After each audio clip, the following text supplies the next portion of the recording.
his body. He intentionally detonated that device. It's really shocking that somebody lives right next to you could be building a bomb. I want to make America great again with President Trump. I want America great, but I want America good, and she can't be good until we go back to God. I've decided that it is incumbent upon me to set the record straight.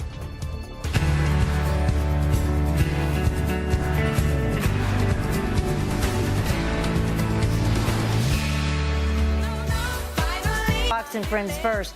Thank you so much for joining us yet again on this Tuesday morning. I'm Heather Childers. Let's get right to that Fox News alert for you. What happened yesterday and some brand new information about the Port Authority bomber who targeted the biggest transit hub in New York City. And the Bangladeshi native used chain migration to come to the U.S. 7 years ago. And he learned how to build the botched pipe bomb apparently online.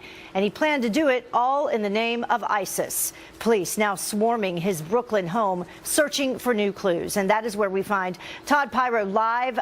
Todd joins us now. Todd, why do we know about his motive, or what do we know about his motive at this time? I know that there's some discrepancies, lots of different things being said.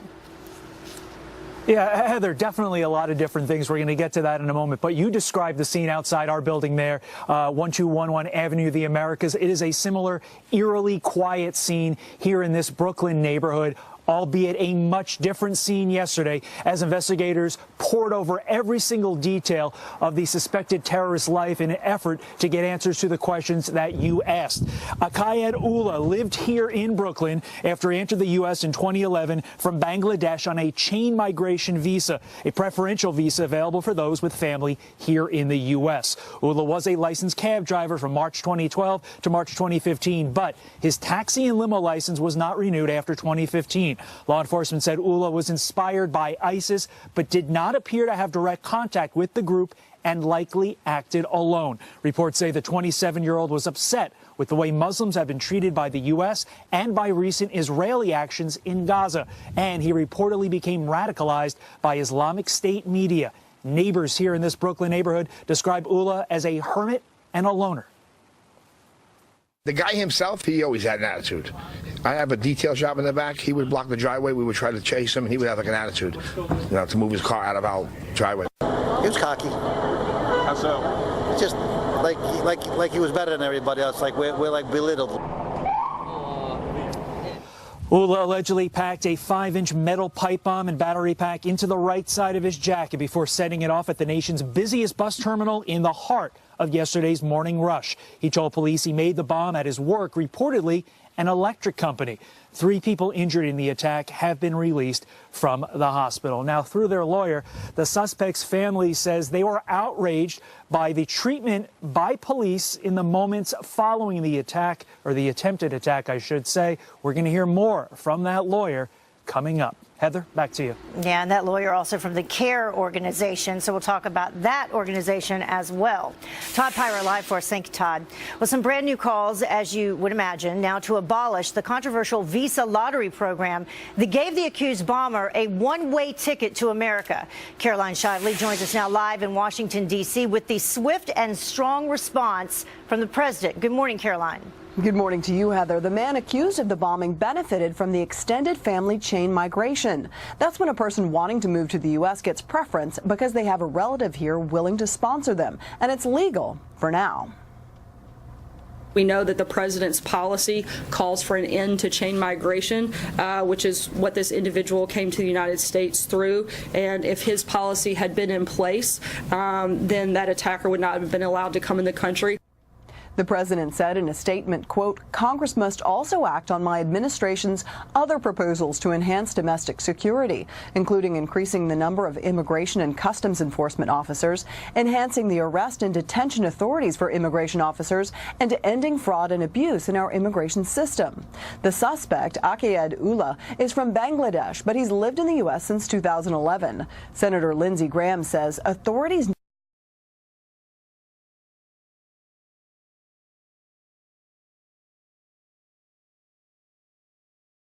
by ISIS. Graham says you can't news conference here in D.C. The department Department of Justice will, for the first time, have detailed numbers about the immigration status of people housed in U.S. prisons. Heather? All right. Caroline Shively live for us this morning. Going to be a very busy day again today. Thanks. You bet. Speaking of busy, Alabama, all eyes on the Senate election there as voters head to the polls just hours from now. Roy Moore and Doug Jones facing off in an unlikely nail-biter that has captured the nation's attention. Griff Jenkins live for us in Washington, D.C. with a fight to the finish. Griff, how's it looking so far? It's looking like it's going to be exciting, Heather. Alabama voters haven't elected a Democrat to the Senate in over a quarter of a century. In fact, Democrats only have one representative in Washington today. But despite the deep red state, embattled Republican Roy Moore finds himself trailing Democrat Doug Jones in the polls as President Trump tried to rally the base yesterday with a robocall and last night. Steve Bannon flying in for a third visit and a final push at the rally. Moore, who has categorically denied the allegations against him, but was absent from the campaign trail over the weekend, took strongly to the mics last night with a message for his detractors. We talk about draining the swamp. It's difficult to drain the swamp when you're up to your neck in alligators. I want to make America great again with President Trump. Meanwhile, Doug Jones got some heavyweight outside help. Former President Obama and Vice President Biden both recording robocalls, and former NBA star and Alabama native son Charles Barkley flew in for a rally as Jones continued to frame this election as a referendum on Moore's behavior and something larger than just one candidate. I think it's time that we say no more to putting people down, that we say no more to treating people as second-class citizens. We say no more to discriminating against those that are the least fortunate among us. It's just time, folks, that we say no more. So polls open in just a few hours, Heather, and it will be interesting from a nationwide perspective to find out. You know, this year, Democrats are 0-5 in special elections, but at least in Alabama, folks will be talking about something other than football for one day. Maybe. I don't know. I think football will be worked in there somehow. All right, Griff Jenkins live for us. Thank you, Griff. Well, new overnight to tell you about, the Department of Justice requesting an emergency stay to stop the acceptance of transgender recruits into the military. President Trump announced in July that he was directing the Pentagon to halt the acceptance of such recruits. A federal appeals judge ruling last month that the military must accept them starting January 1st. The Department of Justice is currently reviewing the legal options to ensure that the president's directive can be implemented. The DOJ says accepting transgender recruits places additional burdens on the military. And look at this, an apocalyptic mushroom cloud. Look at that. This is hovering over Southern California as the raging wildfires engulf the state for a second week in a row. Thousands of firefighters are fighting shoulder to shoulder, working to tame and break 6 infernos that are still burning strong. And the Thomas Fire, that's the 5th largest in the state's history. It is growing by the hour, and it's now bigger than New York City and Boston combined. On top of the high winds fueling those flames, there's no rain in the forecast at all for this week, and they could definitely use it. That's amazing. Well, the White House firing back after 3 women accused President Trump of sexual harassment again. Now, they claim that he groped and kissed them, and they're now calling for a congressional investigation. But the White House denying their stories. The president has denied any of these allegations, as have eyewitnesses. Again, the American people knew this and voted for the president, and we feel like we're ready to move forward in that process. The White House also claims that there are political motives behind their accusations. And new overnight, more allegations of sexual misconduct to tell you about, this time leading to some suspensions at the NFL Network. Bloomberg News reporting that Hall of Famer Marshall Faulk, Heath Evans, and Ike Taylor, all analysts, are named in a lawsuit by a former female employee of the league-owned network. The accusations range from groping to inappropriate text. And another ex-player and former network employee, Donovan McNabb, was also named, along with a former executive. Cavs ratings, we've been telling you about this, they just continue to show more fatigue for Sunday Night Football. Despite a thrilling Ravens-Steelers matchup, the game was down 11% in viewership from last week. And the Philadelphia Eagles learning that their star quarterback is done for the season. That's not good news for them. The team confirming that Carson Wentz has a torn left ACL. And the Eagles also reportedly showing no interest in signing disgraced quarterback Colin Kaepernick to fill the spot. So we'll answer that before you even ask. This Fox News alert. We now know the Port Authority bomber came into our country legally through chain migration. President Trump has been demanding an end to this dangerous immigration policy. So why isn't Congress listening? Our next guest is a national security analyst who says the Port Authority bombing could have been stopped if President Trump's immigration policies were in place. And disgraced in death, a vigil for Kate Steinle, who was killed by an illegal immigrant, trashed on one of the most liberal college campuses in the country. The disgusting liberal reaction ahead. And while you were sleeping, Merriam-Webster. Fox News alert for you. We're learning more about the wannabe suicide bomber behind the New York City subway explosion. The 27-year-old came here from Bangladesh in 2011 on a visa available to certain relatives of U.S. citizens. And Ryan Morrow is a national security analyst with the Clarion Project, and he joins us now to weigh in. Thank you very much for joining us this morning. Thanks for having me. Now, speaking of families and weighs in, let's talk first about this statement that has been released via Albert Fox, who is the legal director for CARE. And he issued the statement from the family. And in the statement, it says, if we can pull it up, that they basically aren't very sorry.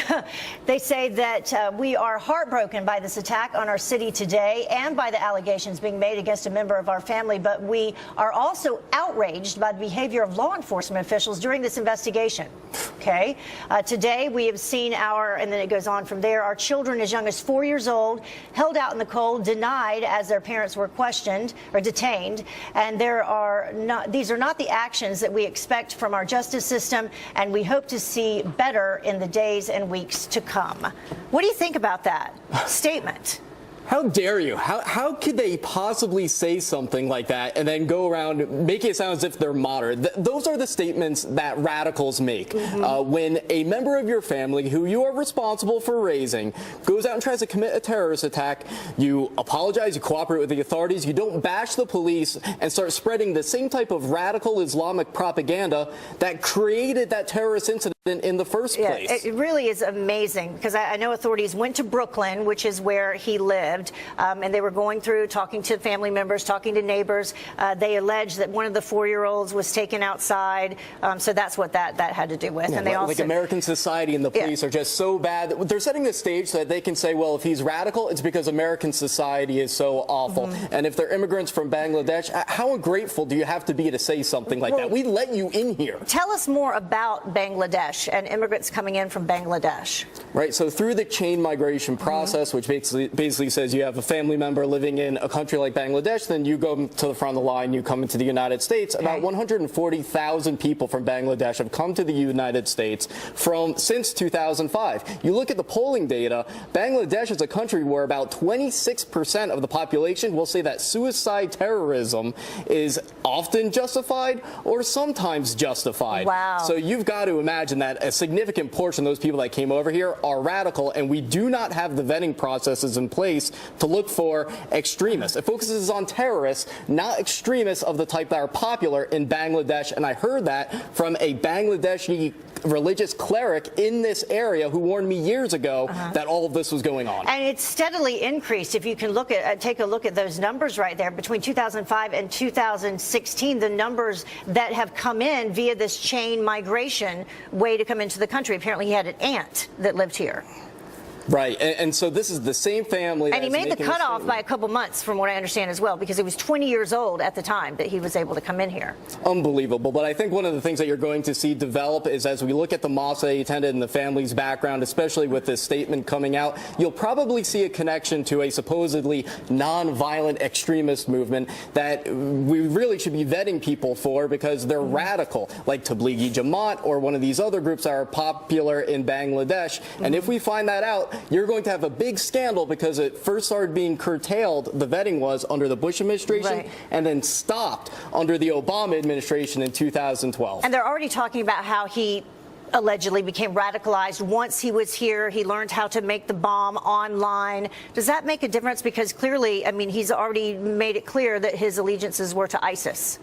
It doesn't really matter because there's always a starting point, and it can be just with the views that the family are espousing. The idea that the United States is this evil place that mistreats Muslims and is just this terrible place for minorities to live, and that can be the starting point because it's a justification for jihad and demonizing the United States. You take those ideas and then you get involved in an extremist movement and then later a terrorist group, and that's probably the process that you saw. It is really unbelievable, and the statement from the parents, I know a lot is going to be said about that today. All right, thank you so much, Ryan. We appreciate it. We'll have you back for sure. All right, thank you. Well, firing back, Sara Huckabee Sanders shutting down CNN's Jim Acosta as he interrupts her daily briefing. Listen to this. Journalists make honest mistakes, and that doesn't make them fake news. There's a very big difference between making honest mistakes and purposefully misleading the American people. Carly Shimkus is here with her epic response to the fake news media and hailed as heroes. Welcome back to Fox and Friends First. Sara Huckabee Sanders firing back at CNN's Jim Acosta, who interrupted her daily briefing. The White House press secretary accusing the mainstream media of purposefully putting out false information. Carly Shimkus with Fox News Headlines 24/7 Sirius XM 115 is here with her epic response, purposefully putting out this information, That's right. Yeah, a fiery exchange between CNN's Jim Acosta and White House Press Secretary Sara Sanders became a big topic of conversation on social media yesterday. So Sanders was addressing recent errors made by the media when Acosta stepped in, saying the false reports should be called honest mistakes instead of fake news. Take a listen to her response to that. When journalists make honest mistakes, they should own up to them. Sometimes, and a lot of times you don't. But there's a difference. There's a very big, I'm sorry, I'm not finished. There's a very big difference between making honest mistakes and purposefully misleading the American people. So Sanders seeing some praise for, speaking up for herself and the president there. Ava says, I love this woman. She knows how to command a room. Another Twitter user, Dodgers fan, says, God bless her. It's like dealing with elementary school kids. These people are given the responsibility of reporting the news to the American people. How embarrassing. And Nikki on Twitter says Acosta needs to have a designated seat in the back of the room. Yikes. It does seem like he is just trying to make a name for himself. And she pulled out the mom. I'm not done yet. Hold on. I'm not. I know that's a skill that all moms have and use very well. I might add. You're absolutely right. So speaking of kids and homework, that type of thing, some Hitler-themed homework has upset some parents. That's right. Yeah, a middle school in Gurnee, Illinois, forced to answer a whole lot of questions about a Hitler-themed homework assignment. The homework assignment is called "If You Give Hitler a Country," and it's modeled after the children's book "If You Give a Mouse a Cookie." It asks students to create a comic strip for little kids that exemplifies Europe's appeasement towards Hitler. But some parents say the school, it appears that they were making light of the horrible things Hitler did. Anja on Facebook says, I was born and raised in Germany and moved to the U.S. and became a citizen and a teacher. For this kind of homework to be called educational, you have to be some kind of odd. It's just a simple no. Marsha on Facebook also said parents need to take back our schools, progressives and brainwashing students. Children need all the facts, all sides to the issue. It should be done in a respectful way. The school has apologized. They say they did not mean for the homework assignment to be taken in the way that it did. All right. Well, a lot of students probably in class will be talking about this today. The Merriam-Webster Word of the Year. That's right. And it is feminism. The dictionary says that searches for the word have raised 70% over last year. But this coming with a bit of controversy. James kind of summed that up, saying, I guess people had to look up the word because feminists today have skewed it completely and made it about hating men and playing the victim. Yikes. It is a pretty political word. Yeah, I liked dotard because nobody knew what that meant. That's Remember? right, Kafifi. Yeah. These words that sum up the year so well. That was a good one, too. All right. Thank you so much, Carly. Appreciate it. You too. Well, the time now is about 26 minutes after the top of the hour. And the Port Authority bomb plot, now the second attack on New York City in just 6 weeks. The attempt eerily similar to the airport attack in Istanbul when terrorists strapped explosives to their bodies. So what can we learn from attacks overseas? An ISIS-inspired bomber taking aim at New York City with a failed rush-hour attack at one of America's busiest transportation hubs, a scene all too familiar around the world. So what can we learn from threats overseas to crush the danger here at home? Joining me now is former member of Israel's Special Operations Counter-Terrorist Unit, Aaron Cohen. Aaron, thank you so much for joining us today. Good morning, Heather. So I was looking at these headlines as they continued to cross the news wire, across social media yesterday. Attempted suicide bomber in New York City. What were your initial thoughts? I'm not surprised. You know, we just how many truck attacks have we seen in Europe since May? Over a half a dozen. We just had another truck weaponized and used in that park in Lower Manhattan a couple of weeks ago. This isn't new news. Yeah, it just happened a month and a half ago. So we're 15 years after 9/11. We still have the TSA checking breast milk and making people take off their shoes. It's just time to get real about our security. And soft targets are the new security threat. And soft targets, for those who don't understand what that means targets that don't have a lot or have very little security and are often attacked or targeted by terrorists or militant groups. So we need to put together a soft target plan. I don't feel like we have one right now. So what can we possibly do, though, Aaron? I mean, it seems because the attacks run the gamut now. You mentioned the attack just six weeks ago that happened here on the West Side Highway, where the terrorist used a truck to drive through people. And now we have this terrorist who strapped a bomb to himself and tried to blow himself up. Luckily, he wasn't able to follow through with it, due in part to some very brave officers we're going to get to after we talk with you. But what can we possibly do? Well, it's a great question. The fact is that any idiot can go put together a pipe bomb that he can figure out how to do online, and he can walk into any crowded area like we saw here at this central bus station in and around, I guess it was 46, 47th Street. Yeah. So what we have to do is we have to look at all of the soft targets as a collective and begin to look at all of the security resources. And my recommendation, if I was advising President Trump, would be the only measure that will effectively be able to combat terrorism is predictive behavioral profiling. It is the only technique that is used for all of Israel's El Al flights and for our national airport in Israel. And there's a reason. Cameras, technology, none of it can predict behavior. What we need to do is start tapping into the private security sector, start getting ourselves out of this $12 an hour security guard, observe and report, mindset, Seth Rogen, if you know what I'm saying, Paul Blart, Mall Cop, and let's get these guys trained. It only takes a couple of weeks. But here's the catch, Heather. They need to be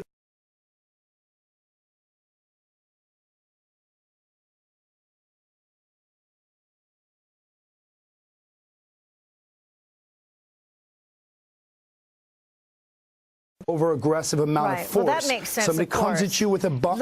Let me ask you somebody this, comes at you with a bomb, you have to respond with a weapon. You have to be able to retaliate, absolutely. Well, let me ask you, though, because this is going to come up throughout the day, this chain migration issue, where this individual was able to enter the country due in part to an aunt that he had living here.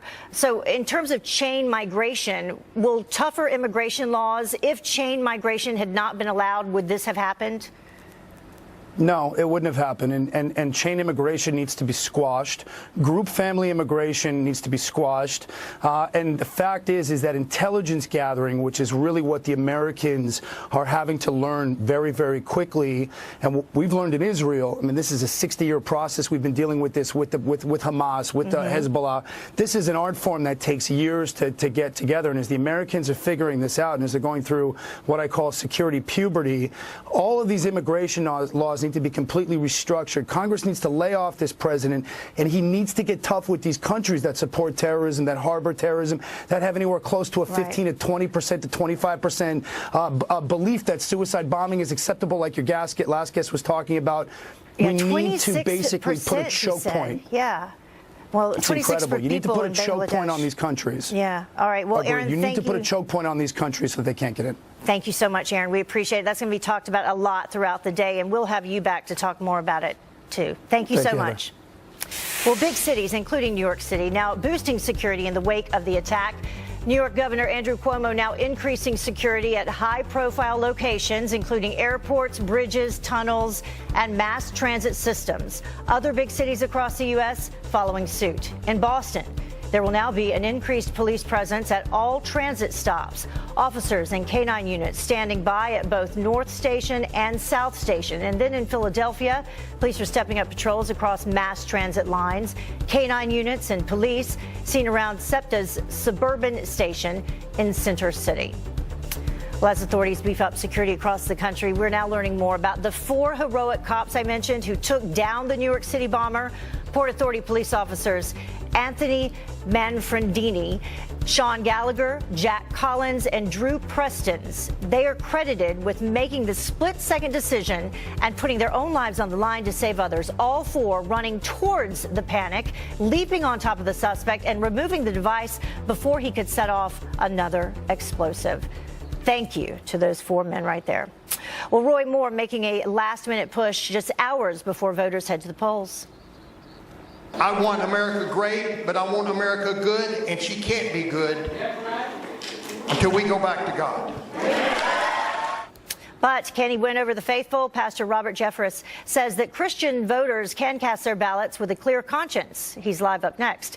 Plus, avoiding a Christmas catastrophe, the warning from the FAA about the distraction caused by your decorative lights.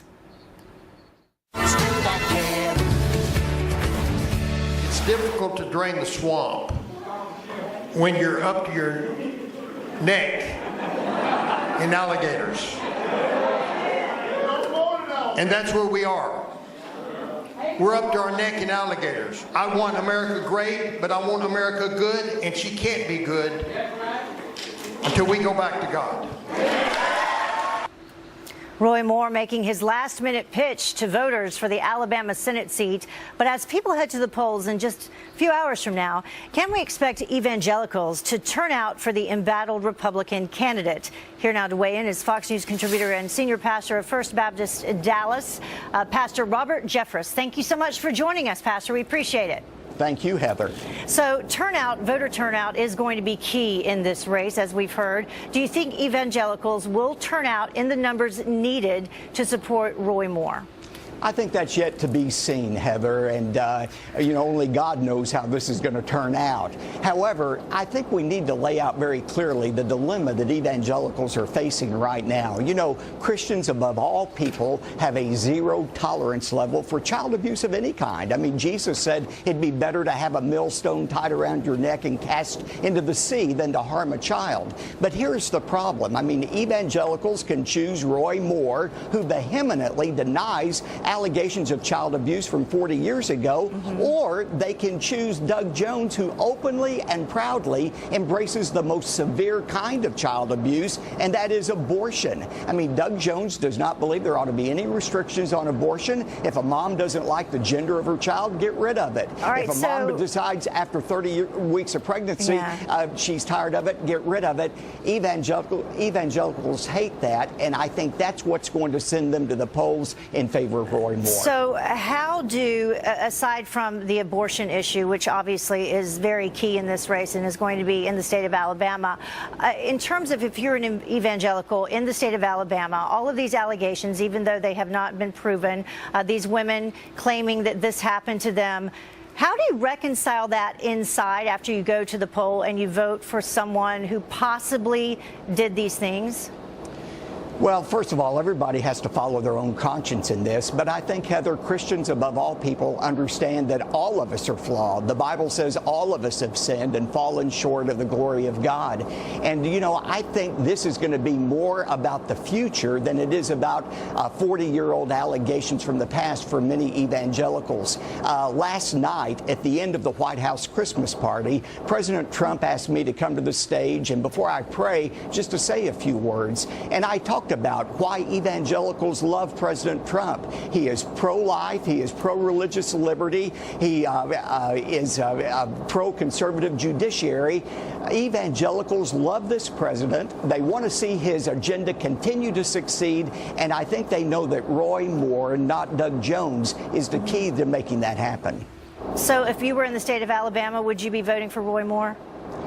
Well, you know, I don't endorse candidates at the Senate level and so forth, but it would be a hard choice. I understand that. But yes, I would vote for Roy Moore, and not because I embrace child abuse in any way, but because I'm against the murder of children, which Doug Jones believes in, and I want to see this country continue to go in the direction that President Trump is leading us. Well, I'm sure that conversation is being had across a lot of breakfast tables this morning as people head to the polls there, and we will have the results here on Fox News. Thank you so much for joining us, Pastor. We appreciate it.